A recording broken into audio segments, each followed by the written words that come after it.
9 sa 10 tao, hindi alam ang mga praktikal na life hacks na ito. Narito ang mga dapat mong subukan. Pagkonekta ng magkaibang laki ng tubo, painitin ang mas maliit na tubo gamit ang lighter, saka ipasok ito sa mas malaking tubo para magsara ng mahigpit.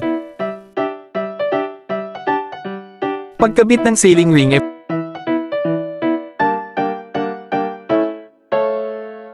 fold ang manipis na sinulid sa gitna, ipasok sa ring, at hilahin ang magkabilang dulo para madaling maikabit.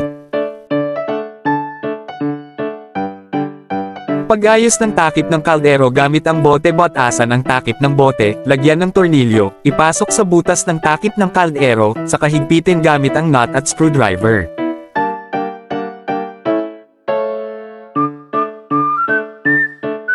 Pagtibay ng tubo gamit ang zip tie, ipasok ang zip tie sa butas, saka ipukpok ang maliit na stick. Ilagay ang tubo at higpitin gamit ang zip tie.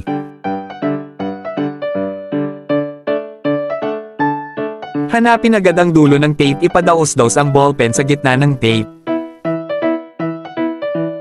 Kapag may naramdamang umbok, yun na ang dulo.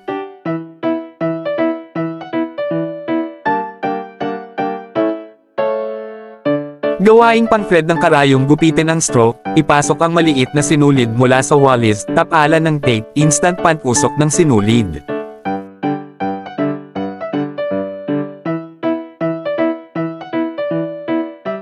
Ayusin ang bomb, ibigay na wallis tambo handle, painitin ang pinagdudugtungan gamit ang lighter, saka mabilis na isalpak ang handle.